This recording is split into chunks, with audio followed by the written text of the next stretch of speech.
I think the most important thing for any human being, let alone a CEO or a founder or a leader of a company, organization, is to have an open mind and an open heart and leave your fucking ego at the door.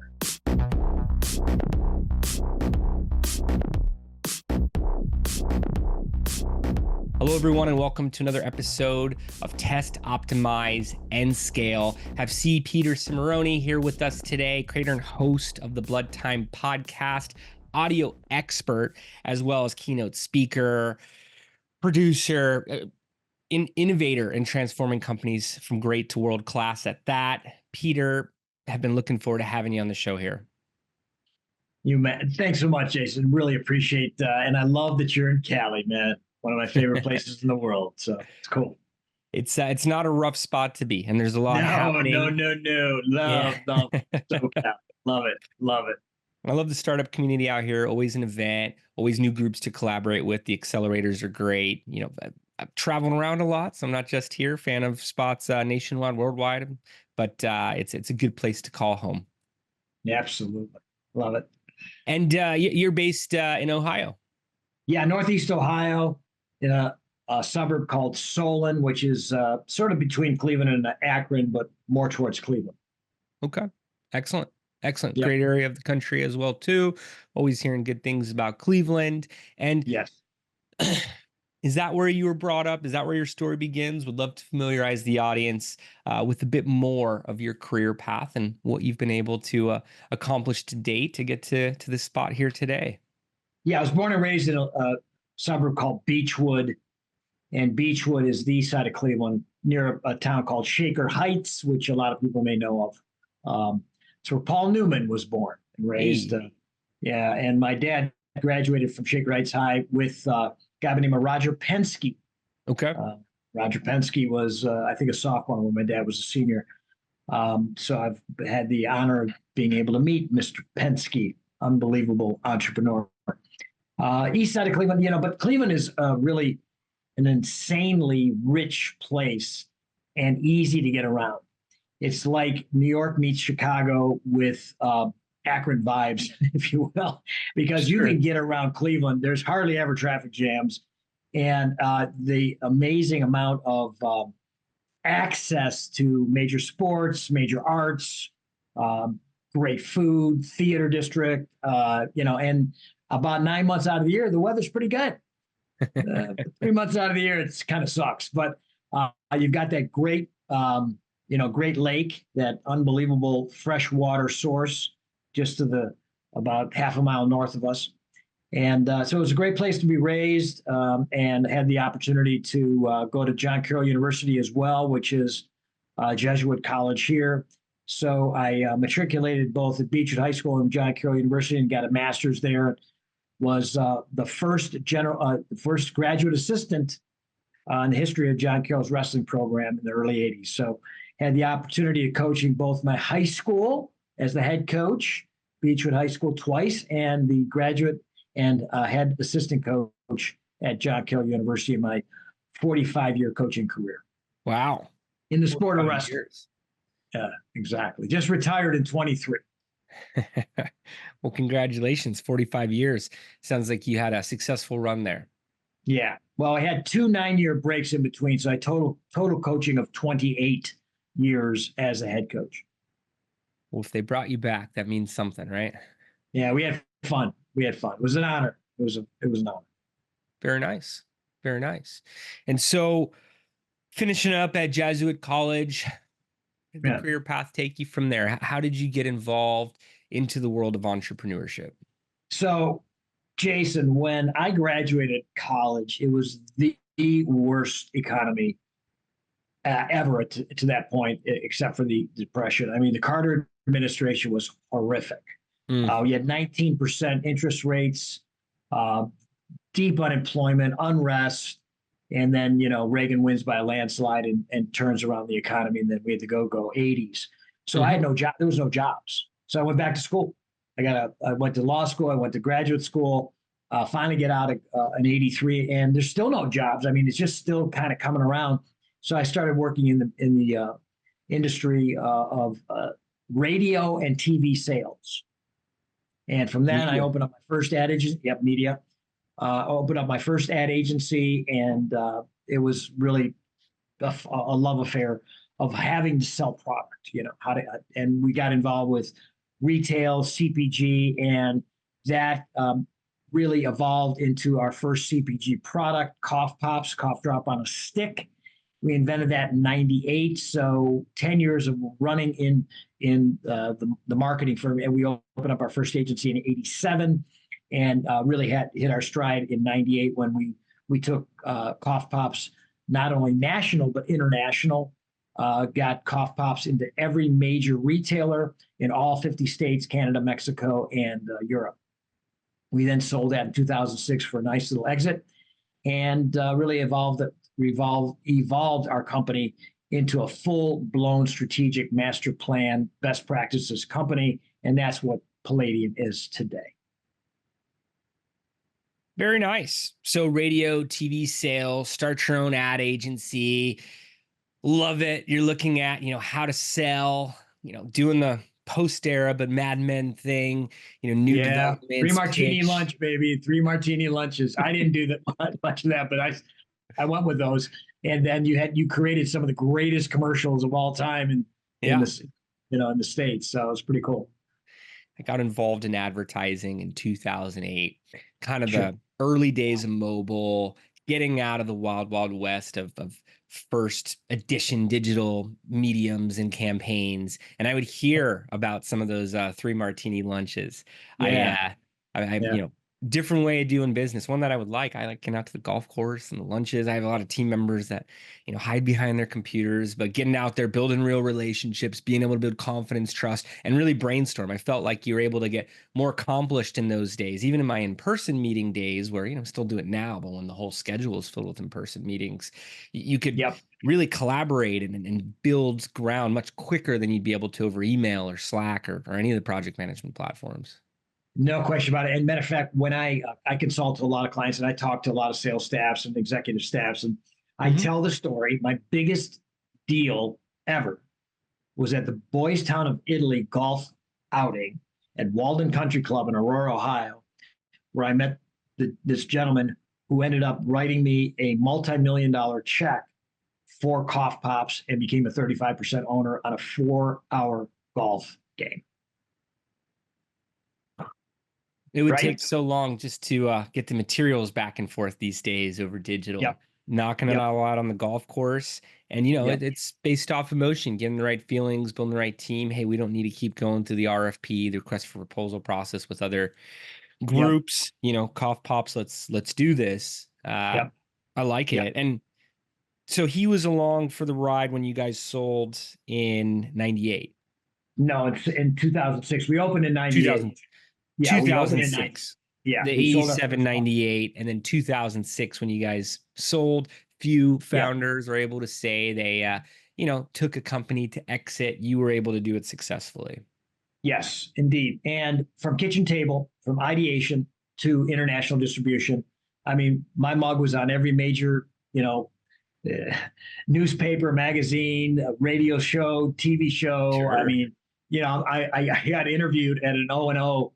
It's called the back in the day it was the owned and operated, and it was an NBC affiliate in Columbus, Ohio, and it went to 72 different stations. And I get a call from a buddy of mine who was on a sales call in Boise, Idaho, and he says, dude, I just saw you on Boise, Idaho, NBC stations. I go, yeah, well, that was a feed from Columbus. He goes, yeah.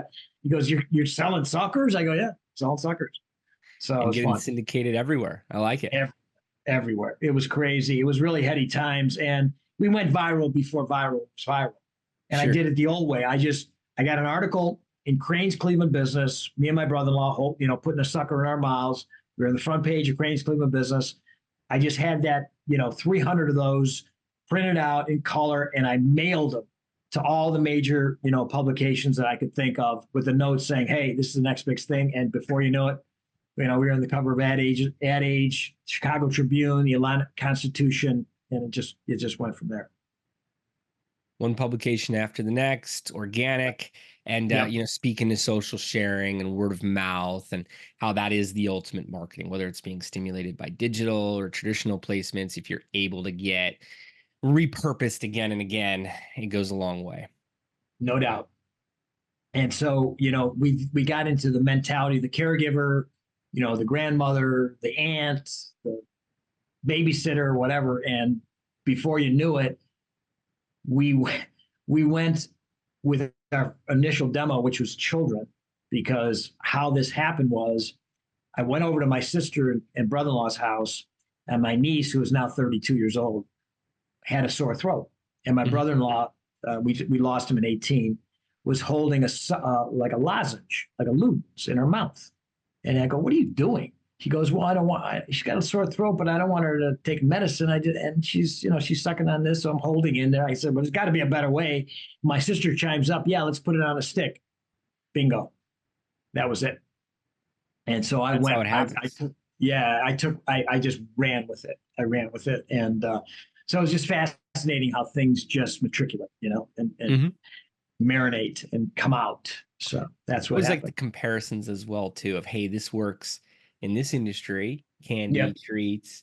Well, why Yep. don't we take it over to this other industry, over the counter, medical, Yep. and there could be something that works there. Rolled it out, got the response. Publishers are covering you right and left. I Yep. like it. Yep. And it was the beginning of nutraceuticals. Mhm. Okay, so we didn't go the pharmaceutical route because it would have taken us it would have taken us 5 years to get to market. So all we did was put some zinc in it, some vitamin C, and we were off to the races. And that This was when and vitamin coldies, C. yeah, and that's when coldies really hit the market. So we were riding that coldies wave as well. Mhm. Yep. Timing, other market conditions, Yep. comparables out there, and Right. nutraceuticals. You're able to be at the forefront of that. Yep. We were. So it was really heady times. It was a lot of fun. Very nice. And Yeah. so you were able to take that experience, those findings, and use it, through today at Palladium to work Sure. with groups, work with founders to be able to set them up to identify other types of patterns and build their companies, grow their companies, exit their companies accordingly. Yeah, so we're really a best practices company, so we know what to do. We know what not to do, Right. More you important in know, some cases. right? And so it saves time, money, emotion, pain. I mean, I've got those arrows in the back, but they're all healed. They're stitched up and healed. So I can bring that, and so I could just truncate a lot of issues. But more importantly, also to steer them away from it before they even go to those rocky shores. And that's the beauty of what we're able to do. And in turn, I'm doing this currently not only for clients, but I've created a food company based on my recipes using the avocado.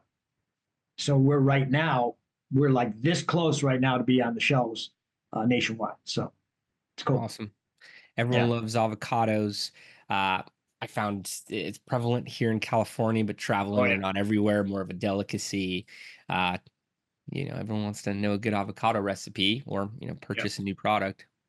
Right. Yeah. We it's my take on guacamole. So we think it's a game changer, but that is for the public to decide.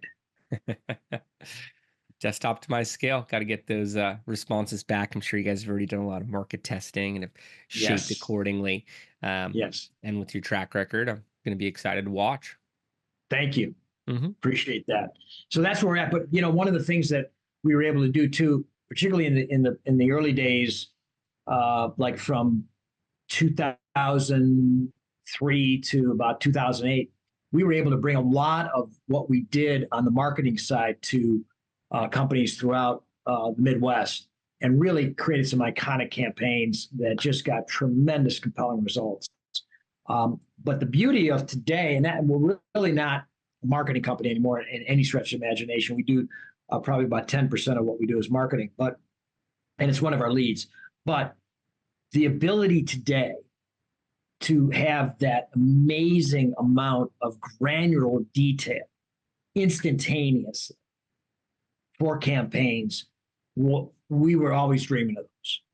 We were always dreaming of those. Like, how do you validate, the campaign? How do you validate the success of the campaign? We were good at it. Just naturally. We had this kinesthetic awareness of a sixth sense. I did about how to buy media, how to, to do the commercials, et cetera, and mix all that message together. But nothing like today. I mean, you could turn on and off campaigns as soon as you see a little dip or the algorithm or whatever it is. It's amazing what can be done today. Getting those reports, getting it broken down into, different categories for behavioral and demographical sets and how audiences are responding, and being able to identify pockets of performance and optimize towards those, build funnels specifically for those groups. So it feels like more of an individual conversation. It's made all the difference. And I feel like we're in the early stages of it. Yeah, well, with machine learning, AI, it's going to be even more so. But also, too, I think there's a downside to it because I remembered the great commercials. Yeah, the creative commercials, and today they're just weird. And they're weird because you got to get through the noise. There's so much noise out there. There's so many people with a microphone. Here we sit, right? I mean, I've been doing this literally for 37 years. I've been behind a camera, in front of a camera, whatever. But there's so many people with a microphone that should have no business having a microphone or a voice. And so it just pollutes the airwaves. It pollutes, the message. And it also commonplaces the message, whereas a lot of it used to be, evolved thought. And I think we need to really get back to that enlightenment, that higher thought, as opposed to getting into the gutter. And it just saddens me on occasion when I just see the narrative today. Agreed. I could still recall advertising jingles, songs when I was a kid, news reports. Could tell you where I was at the first time I heard of an event. Back in the 90s, early 2000s, some even late 80s. To date myself a little bit, but I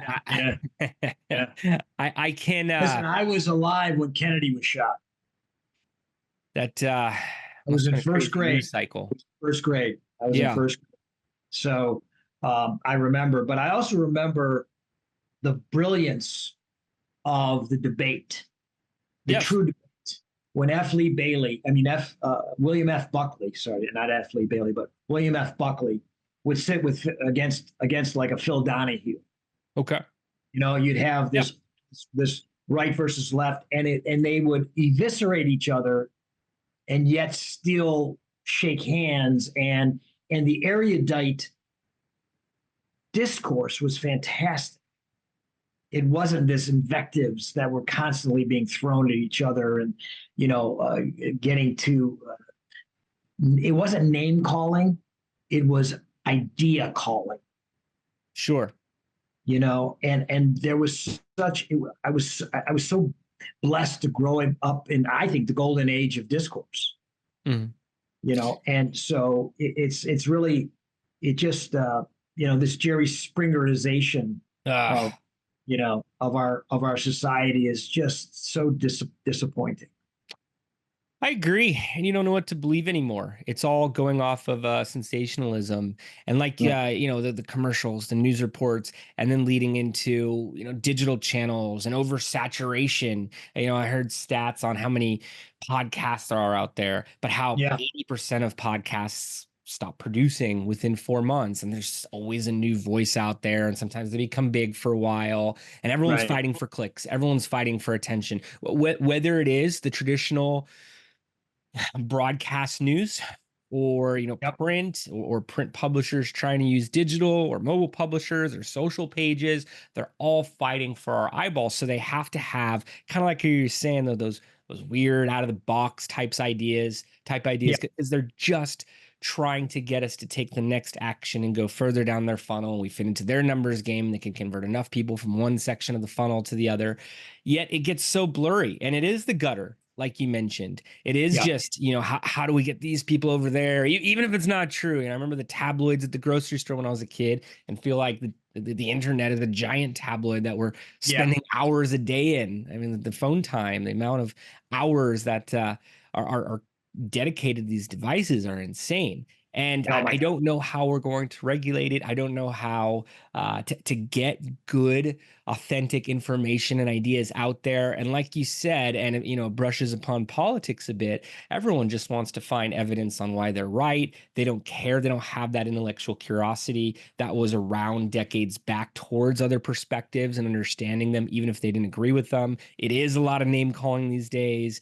They say never look at the comments, and I will. I'll hop into an article, Yeah. Yeah. and it's just people blasting each other, and you don't know whether they're bots or not. So the landscape has definitely changed. There are still excellent creators out there, and they find a way to sift through and have a real community like following, but they are, maybe it feels more few and far between just because there is so much clutter out there. But it's hard to predict where we'll be, 5, 10 more years out at this point. Well, the marketplace will always dictate it, though. Will always, come. I think it just ends up being about the marketplace. And so if you look, Dollars. 150 years ago, 120 years ago, 100 years ago, you know, Cleveland, Ohio had 50 to 100 newspapers, and some of them would go out of business, in 2 months, Hmm. particularly during presidential campaigns. They would just pop up, So it's, while it's not the vast array of what we have on the internet or social media, you still had that mentality, but Hmm. but quality always wins. It Yes. always wins.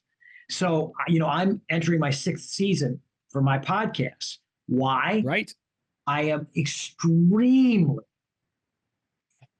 I am an extreme shepherd of great, high quality people and content in my Blood Time and Undeniable podcast. These are remarkable individuals doing transformative work in all aspects of life, but they're just quality people. And I will refuse to bring anything but that to my podcast or to my company. We're a best practices company, you know.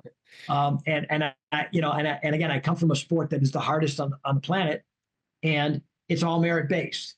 Hmm. Nothing is given in wrestling. Nothing. Nope. So, I mean, once in a while you get a forfeit, but you still, got to work out that week, and Not bust what you're that. playing for. Yeah. Exactly. So Jason, that's why I love being on your podcast, because I know that you are cut from the same cloth. Yes. I'm honored that's what this conversation's about. Yeah, absolutely. And I like how you said we're a best practice company. We obviously have to have standards and work with the best. My content, I'm not just trying to put episodes out. I'm trying to get the best of breed in who are doing, remarkable, transformative things in the world, and be able to capture that for the listeners, for the audience. Maybe they're able to absorb some of it and apply it to their own obstacles, their own goals for the week, month, year, decade. And I think that's where this comes from. I love long form at that too. I feel that Sure. too many of us, and I'm guilty of it, many points of the day, just read headlines and try to base our opinion, our perspectives, our voice on these little blips of information, when really the real answer is 5, 10 questions deep, right? Yeah. And longer form content allows us to get to some of those levels. So I am appreciative of what you do, and being able to say, hey, I've had this success. I've built companies up. I've exited them. I've worked with brands in a traditional agency model, working with companies on the best practice side. But I want to, really broadcast these conversations. I want to distribute. I want to get them out there. I want to get these ideas into place, and maybe stimulate social sharing from there. So it's a larger part of the conversation on a mass level. Yes. You spot on. You nailed it 100%. I could not agree with you more.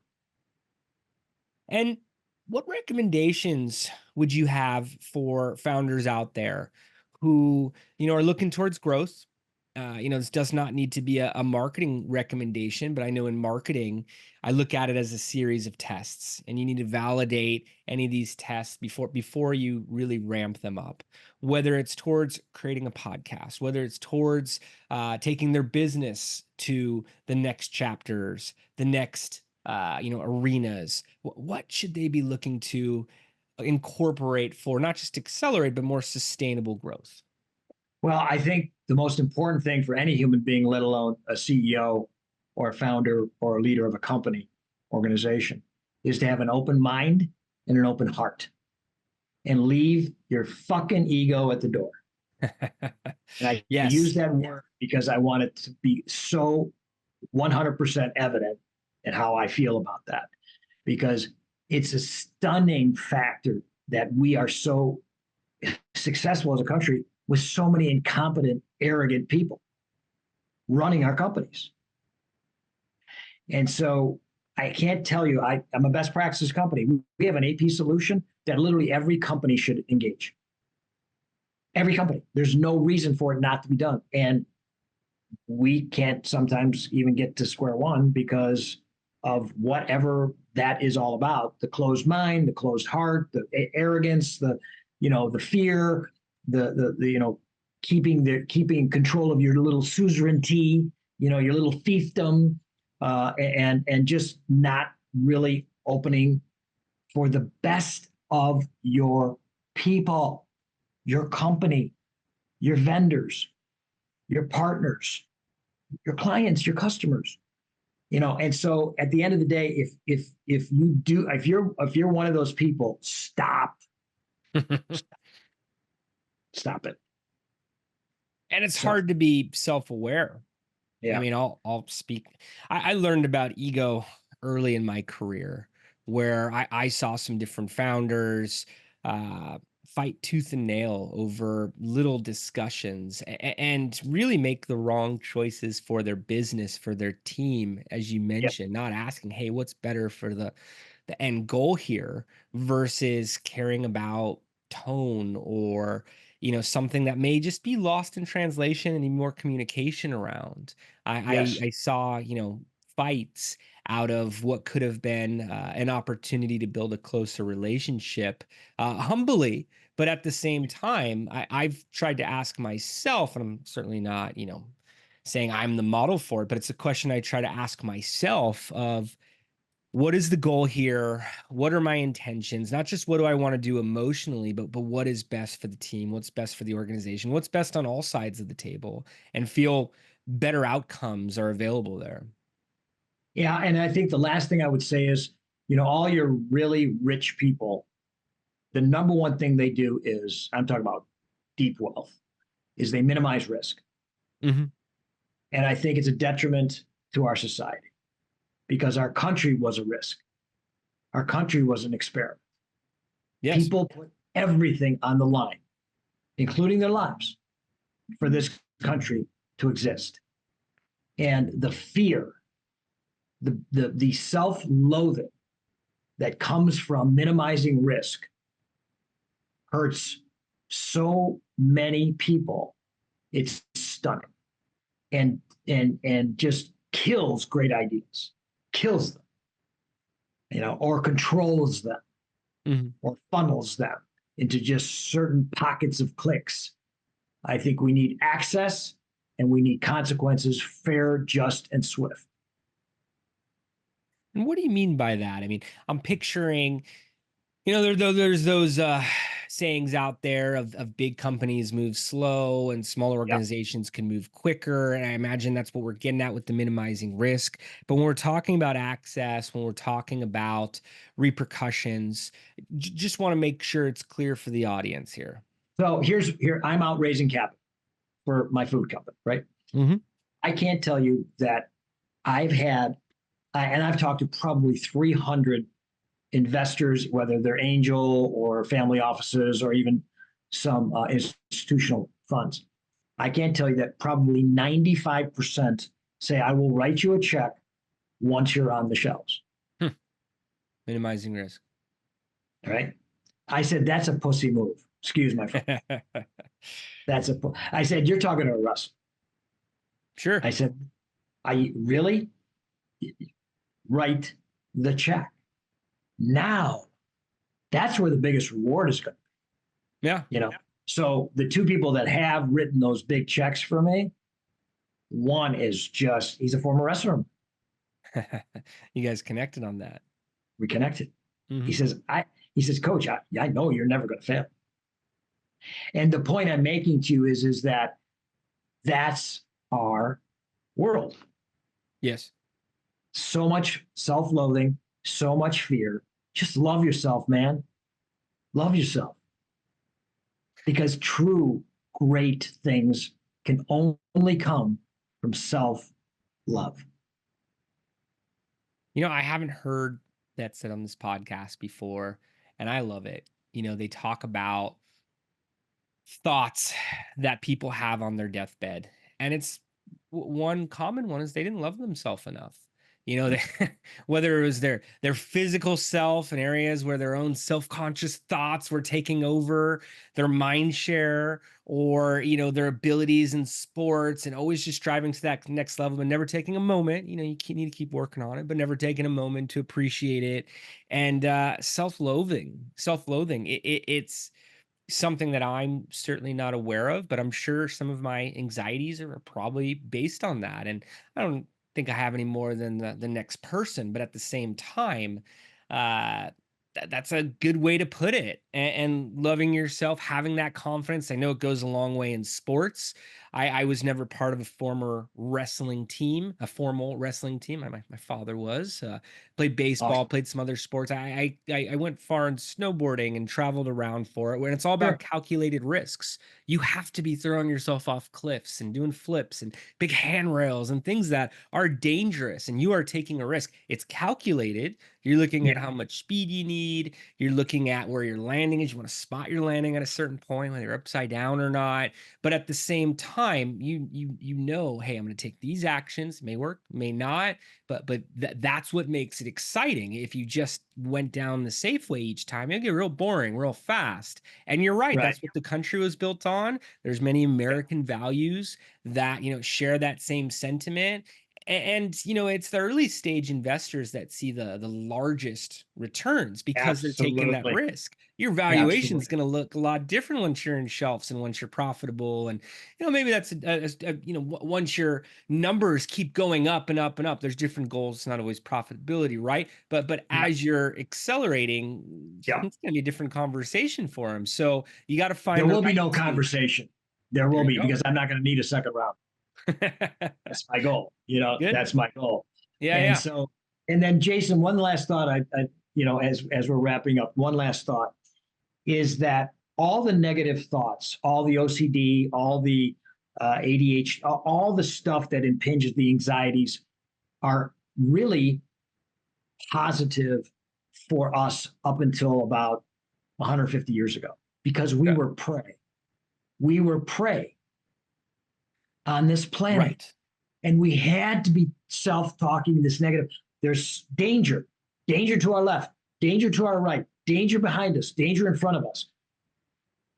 What I changed my whole mentality a few years ago when I would say, "Oh, if I did this, bad things going to happen." All that nonsense, right? That mind trash.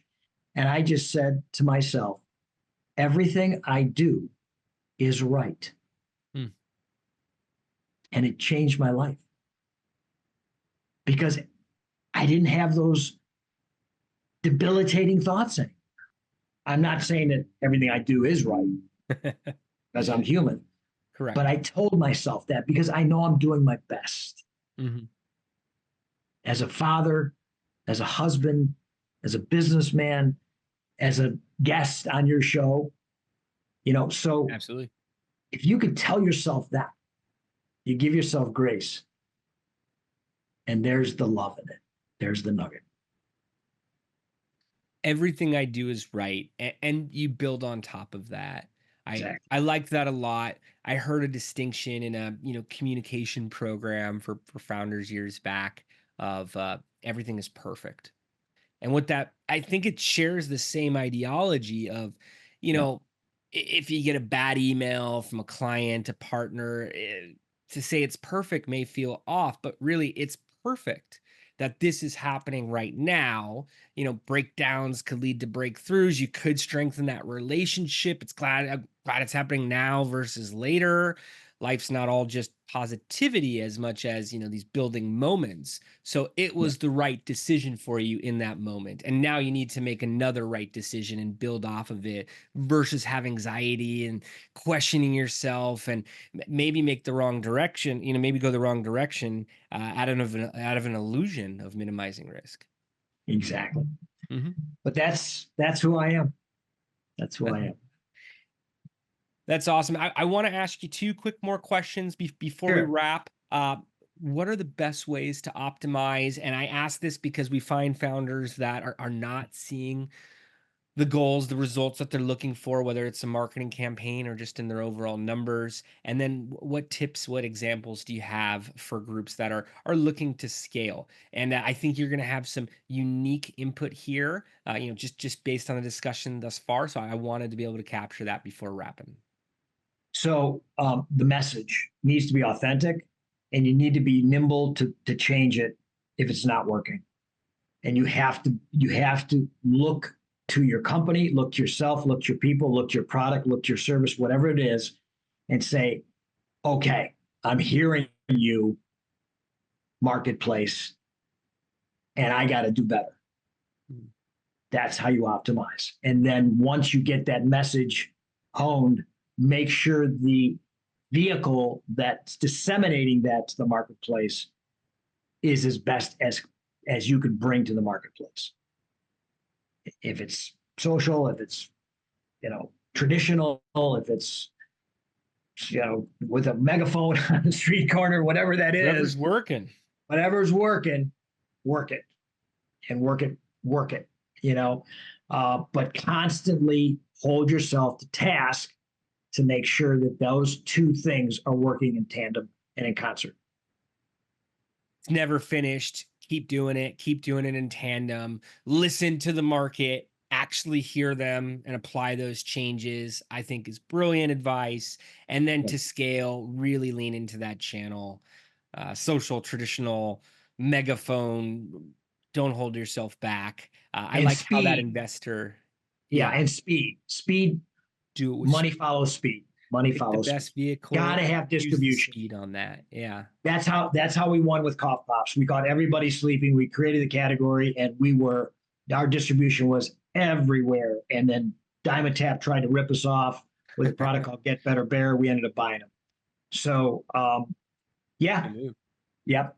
So that's my story, and I'm sticking to it, brother. Yeah. And I like how that investor told you, hey, I'm a wrestler as well. I know you're not going to fail. I know you're going to just keep fighting until you win. I've said before, the best founders have a grit to them that they're going to make this, the best founders, they're going to make it work no matter what. Yeah.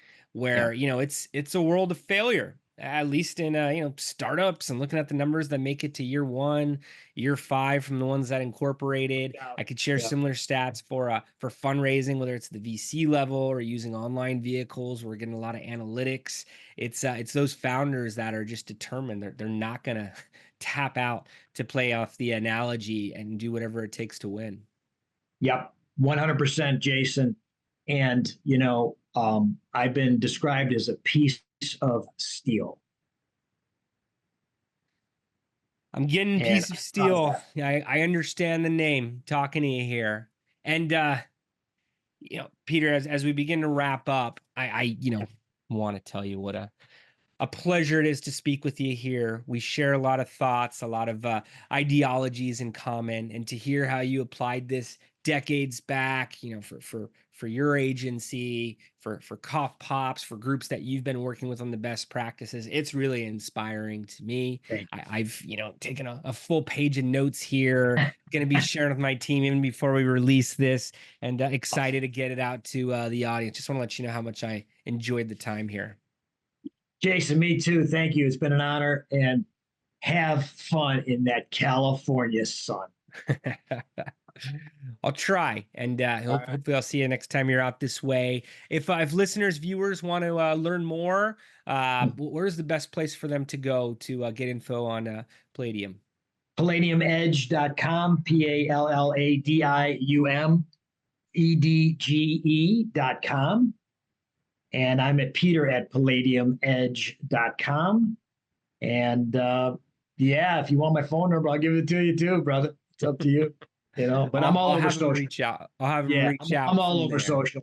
Yeah, exactly. So we're all over social. But I appreciate that, Jason. Thank you so much. Absolutely. Thanks again for having you on, for taking the time to hop on here. It's been a pleasure. And listeners, viewers, thanks for tuning in. I would take Peter up on that offer, send him an email, get in contact with Palladium, and we'll see everybody next time.